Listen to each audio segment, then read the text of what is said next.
ऐसा जी कि मेरा ये 8वां चुनाव है और राजनीति में मैं जब से आया हूँ तब से बहुत कुछ संभाल के बोलता हूँ। कभी भी असामाजिक किसी पे कटाक्ष कोई लाइन से बात कभी क्रॉस करने की कोशिश नहीं करता। बहुत सावधान, बहुत संभल के बोलता हूँ। जाने अनजाने में कैसे एक शब्द किस तरीके से कल से जो घूम रहा है, मैं उस पर जरा स्पष्टीकरण देना चाहता हूँ। ब्राह्मण समाज सदा से मैं सलासर जाता हूँ, बराबर पिछले 2 साल ये दौरे होते हैं, भगवान को मानते हैं, ईश्वर को मानते हैं, और ये जब ये रास्ते दिखाए जाते हैं ये ब्राह्मण के कहने से सीख रहा है। तो ईश्वर को मानता हूँ, जो ईश्वर की भक्ति करने में जो जो परिवार पूरे जीवन से लेके अब तक, रामायण से लेकर अब तक जो भगवान को मानते हैं वो हमारे आदरणीय है, वही हमें सिखाते हैं कि भगवान क्या है, परमात्मा क्या है। तो मैं कोई ऐसी जाने अनजाने में कोई ऐसा शब्द कोई गलत इस्तेमाल हो गया, हालांकि मैं करता नहीं, ब्राह्मण देवता करने का है, उसमें आगे पीछे कुछ कलिपू या कुछ जुड़िया बात करना, कुछ इंटेंशनली भी आदमी उसमें जोड़ के कर देता है। मेरा ऐसा कोई आशय नहीं था। ऑफ द रिकॉर्ड बहुत चीजें होती है जो आप आपस में बोलते हैं, मजाक है, जीवन है, मैं भी आपकी तरह एक सामान्य आदमी हूँ, मैं भी ह्यूमन बीइंग हूँ। कुछ कहीं कुछ हो गया तो भी उसके लिए मैं माफी चाहता हूँ। मेरे लिए ब्राह्मण समाज बहुत आदरणीय है। मैंने कल भी कहा था कि घर में शादी हो, विवाह हो, नए कार्यालय का उद्घाटन हो, घर के नींव रखने की बात हो, हर शुभ कार्य के लिए मुझसे पूछा जाता है। वो हमेशा आदरणीय है। अगर उससे किसी भी ब्राह्मण भाई को, किसी भी समाज के किसी आदमी को थोड़ी बहुत भी कोई तकलीफ होगी मेरे शब्द से, तो मेरे आदमी में उनसे उस शब्दों की मैं माफी मांगता और ये फिर विश्वास देता हूँ कि समाज में सदा ही वो आदरणीय है, अग्रणीय है और सदा रहेगा। ये तो मेरा उस सब्जेक्ट को लिखना है। अब आप जो पूछना चाहे पूछने का जवाब। सबसे पहला मजेदार सवाल है जी, सारे हरियाणा में चर्चा है कि 10 में से 6 भाजपा प्रत्याशी उधार के लाए भी। आप उधार के हैं या विश्वास के? ऐसा है, मैं एक आपसे बताऊं, अगर ये सवाल उठे तो आप सबसे पहले वाराणसी जाके पूछते, मैं मीडिया से कोई बात है। देखिए, यहाँ वोट किसके नाम पे मिल रहे हैं? नरेंद्र मोदी जी के नाम पे मिल रहे हैं। आप उन्हें बाहर का कह के कह तो वोट नहीं डालेंगे। ये हम हिंदुस्तान के हैं, इंडियन। आपके पासपोर्ट में क्या लिखा है? मैं आपसे पूछ रहा हूँ, पासपोर्ट में क्या लिखा है? आपके भतीजे का है, कल का है। देखिए, मैं जब पैदा हुआ था तो जिला हिसार मेरे उसमें जो डेट ऑफ सर्टिफिकेट है, डेट ऑफ बर्थ है, उसमें जिला हिसार लिखा है। मेरा जन्म 1947 में हुआ और तब हिसार, सरसा, भिवानी, फतेहाबाद एक जिला था। मुझे आप कैसे कहेंगे मैं बात कहूँ? उधार का नहीं, उधार के। उधार का क्या देता? चौटाला जी का ये कहना है कल कि 400 पार का नारा और उधार के प्रत्याशी। 400 का नारा, उधार के प्रत्याशी। उधार के प्रत्याशी दूसरी पार्टी से लाएगा प्रत्याशी। चाहे पंजाब है, चाहे हरियाणा में, तो 6 प्रत्याशी पूरे कांग्रेस। मैं इस बात का जवाब दे रहा हूँ। देखिए, सबसे पहले जब देश में 1952 का इलेक्शन हुआ था तो मेन अपोजिशन पार्टी कांग्रेस के था, क्योंकि महात्मा गांधी का नाम था, एक बड़ा आंदोलन था, उस करके लोगों ने उस वक्त कांग्रेस को मान लिया था। कांग्रेस के सामने जो विपक्षी पार्टी है वो स्वतंत्रता पार्टी थी, स्वतंत्र पार्टी, कोई पार्टी नहीं थी। तब सारा ही जितने राजे थे, जयपुर का राजघराना था, बड़ौदा का राजघराना था, मैसूर का था, उदयपुर का था, जोधपुर का था, जितने राजा थे, स्वतंत्र पार्टी सबसे बड़ी पार्टी थी जो विपक्ष में न था। उसके बाद शोषित प्रजा शोषित का, नाथ का, ये दंडवते, बहुत बड़े बड़े मीनू मसानी, ये उनके नेता थे। इसके बाद फिर प्रजा शोषित शोषित ये कर करके बढ़ते गए। उसके बाद एक सीपीआई पार्टी थी जो कहीं बंगाल में, आपका केरला में, कुछ पॉकेट्स में, मणिपुर में वो उनके एमपी बन गए। सीपीआई भी 2 जगह पर। कांग्रेस पार्टी का अब तक ऑन रिकॉर्ड 14 बार उसका डिवीजन हुआ है, विभाजन हो गया। एक शिवचरण सिंह ने लोक दल पैदा करा, फिर वो राष्ट्रीय लोक दल बना, फिर दमकीपा बना, फिर उसके बाद जनता दल बना, फिर उस जनता दल में एक समाजवादी पार्टी बन गई, एक इनेलो बन गया, एक राष्ट्रीय जनता दल बन गया, एक जेडीयू बन गया, एक देवगौड़ा जनता दल बन गया। ऐसे ही जितनी पार्टी थी वो सब टूट सी गई, सोशलिस्ट प्रजा सोशलिस्ट हो गए और कम्युनिस्ट में भी दो विचारधारा के आ गए, ऐसे ही जनता दल टूट गया।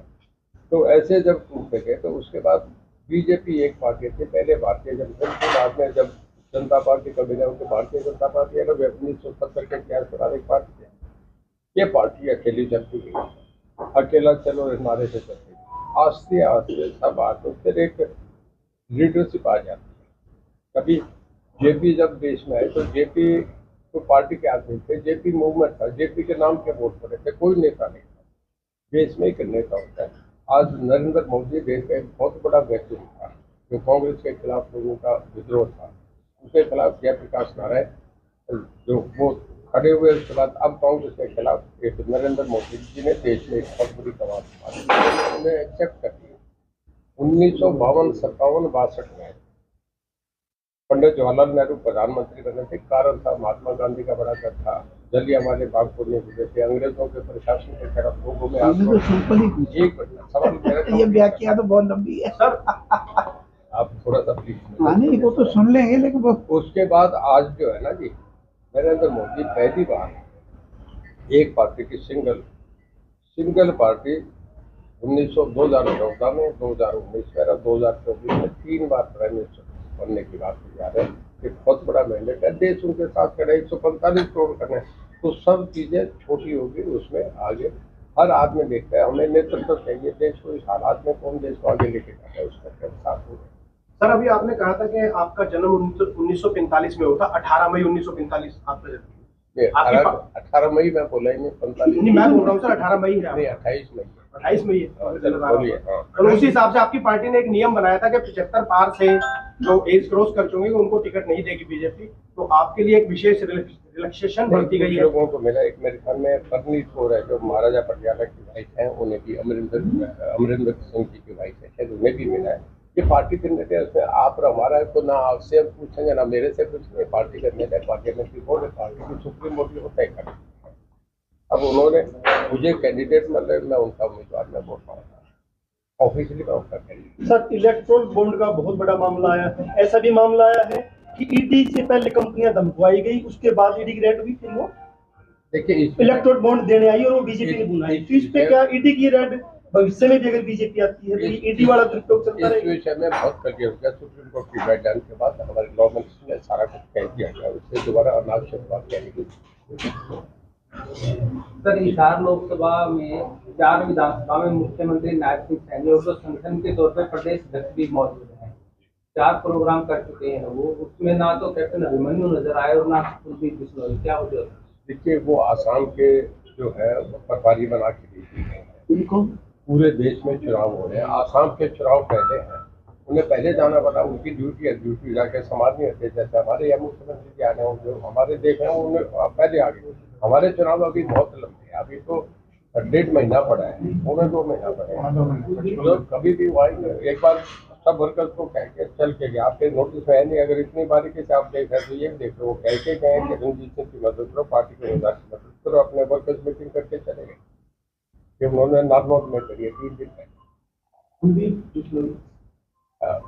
बिश्नोई यहाँ आया था, कुलदीप बिश्नोई से मेरी बात होगी, ये मनोहर लाल जी की भी बात है, आगे चुनाव में करेंगे, इंगे वैसे अब वो आगे चुनाव में लगे। कोई नाराजगी नहीं है जी, कोई नाराजगी नहीं है? नहीं कोई नाराजगी नहीं, इस पार्टी में कोई नाराज है ही नहीं, सब साथ है हम एक। सर आप पूर्व में भी भाजपा में रहे हैं, तो जब आपने भाजपा को छोड़ दिया था तो वो कोई सैद्धांतिक विचारधारा के कारण आपने भाजपा का त्याग किया था या कुछ और अन्य कारण? देखिए दोबारा आज भाजपा में है। घड़ी जो है ना जी, आपकी घड़ी को मारो 9, 10, 11, 12 बजाएगी, 12 के बाद फिर वो वापस 11 पे नहीं जाएगी। पिछला जो हो गया उस पर काटा मारा, घड़ी बाद में 1 से चलती है, नहीं चलती है। मैं अब आ गया पार्टी में, पार्टी के निर्णय के साथ मुझे नेतृत्व अच्छा लगा, मैं आ गया। तो चुनाव में समय बहुत है, बीजेपी के सभी प्रत्याशी घोषित हो चुके हैं, कांग्रेस या दूसरी पार्टियों ने नहीं किया, तो उसका फायदा मिलेगा बीजेपी को या नुकसान होगा?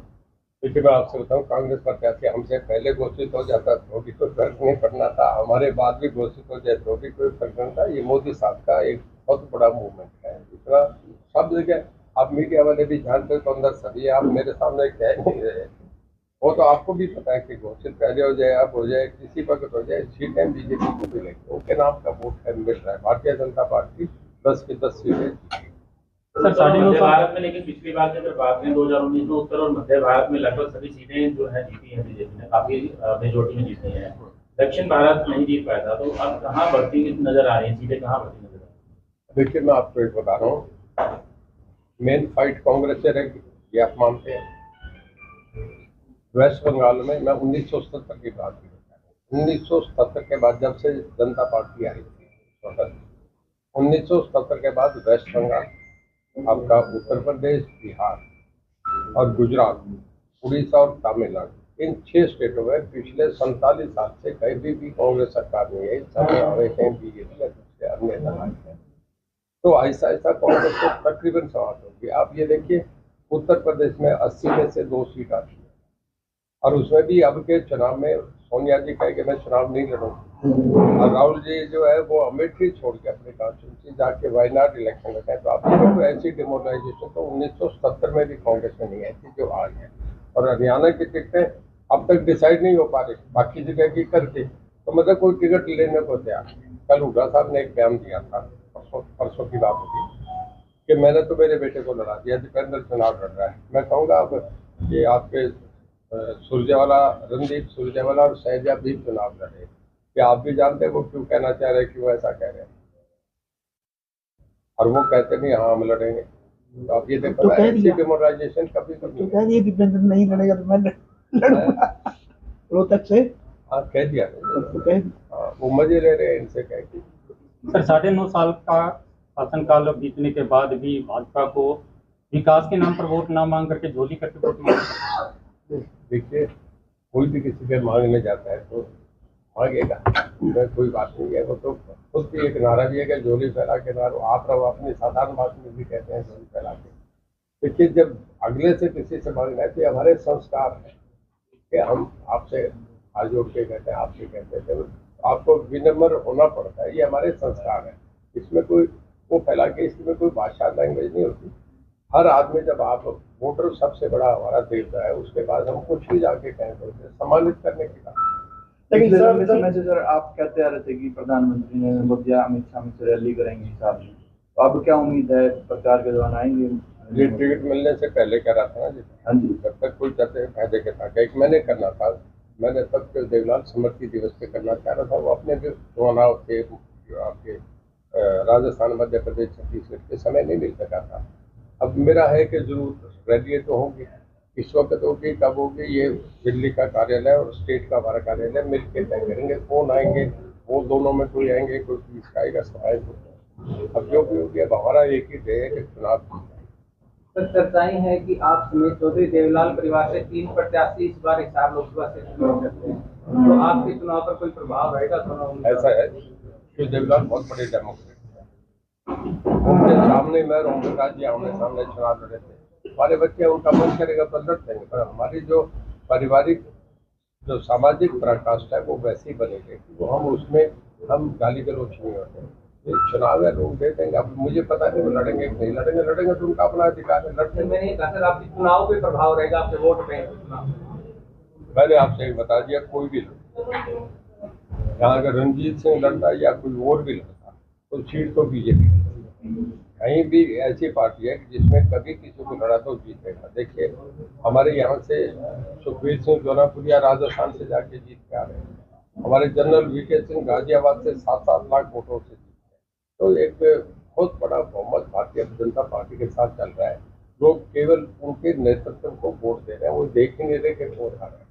सर पिछले विधानसभा चुनाव में भाजपा ने नारा दिया था अब की बार 75 पार, और अब नारा है केंद्र सरकार के बनने के लिए कि बीजेपी 370 पार और एनडीए 400 पार। तो उसी तरह ये दावा साबित होगा या आपकी क्या प्रतिक्रिया है? देखिए आपका अपना अपना रिएक्शन है, आपका ऐसा रिएक्शन मैं उसकी कोई मदद नहीं कर सकता, पर मैं आपको एक बता रहा हूँ, ये आप मन में जानते हैं कि बीजेपी पहले से सीटें बढ़ के आएंगी। पहले मेरे ख्याल में 303 थी, ये 303 से बढ़ के आएंगे। ये चुनाव के बाद आप और हम फिर यही बैठ के बात करेंगे, 303 से बढ़ के आएंगे। नारा है 400 के पार। अब कितनी आती है अल्टीमेटली तो लोगों ने हो सकता है ये 400 से भी क्रॉस कर दिया। सर हिंदी हार्टलैंड में मैं कंप्लीट कर रहा हूँ। एक बार राजीव गांधी को 401 सीट, ये उसका रिकॉर्ड टूटेगा। इसके कैसे क्या आप बात कर रहे हैं कि अब तक का जब से हिंदुस्तान का डेमोक्रेटिक इतिहास शुरू हुआ है 1952 से, उसके बाद ये सबसे बड़ा मैंडेट होगा। सर हिसार जिले में वोट किस आधार पे मांगोगे? शिक्षा का एक स्कूल नहीं खोला गया है, कोई नया हॉस्पिटल नहीं खोला गया है, किस आधार पे वोट मांगोगे? नरेंद्र मोदी के नाम पे वोट मांगोगे या शिक्षा, स्वास्थ्य, रोजगार पे वोट मांगोगे? सब चीजें जोड़ के मांगेंगे। हमारी मैनिफेस्टो में जो आप सभा पे बताने हैं सारी बातें उसमें है। लेकिन सर पिछले 9 साल में कोई स्कूल नहीं खोला गया, नया न कोई हॉस्पिटल खोला गया। हिसार हॉस्पिटल के हालात हम लगातार दिखाते रहते हैं जो बनी हुई। मैं आपको एक बताऊं, और देश में बहुत चीजें खुली है। ये नहीं होता कि इस जिले में क्या खुला ये नहीं देखा जाता। हमारा बजट बढ़ा है, जो पहले से था उससे बहुत ज्यादा बजट बढ़ा है। नंबर 2, अम्मा जी हॉस्पिटल जो खुला है पूरे एशिया में सबसे बड़ा हॉस्पिटल फरीदाबाद में खुला है। तो ये बातें नहीं देखी जाती कि कौन सा हुआ। कल एक थर्मल पावर यमुनानगर में खुल गया, कल कोई कहते कि यमुनानगर में दूसरा थर्मल क्यों खोल दिया। ये विषय नहीं, स्टेट सबकी है। इसमें कोई कहाँ देखा जाता है कि किस एरिया में कितने हमें मेडिकल अगला कहाँ देना है, वो उस हिसाब से देखा जाता है। एक सर्वे होती है, हमारी टीमें होती है, देख के करा जाता है। जैसे रिक्वायरमेंट होती है किन लोगों को देना है उस हिसाब से किया जाता है। सर आपके मित्र भूपेंद्र सिंह हुड्डा और दीपेंद्र सिंह हुड्डा उनके पुत्र ये दावा कर रहे हैं कि प्रदेश में जब चुनाव होंगे तो सरकार कांग्रेस की बनेगी। आपकी क्या प्रतिक्रिया? देखिए, वो हर आदमी अपनी अपनी पार्टी की बात करेगा। अगर वो अपनी पार्टी की बात नहीं कहेगा तो उन्हें भीड़ क्यों सुनने आएगी। देखिए, हर आदमी जो जिस पार्टी में होगा उसके दावे को मजबूती से पेश करता है, और चुनाव हारना जीतना तो एक पार्ट है।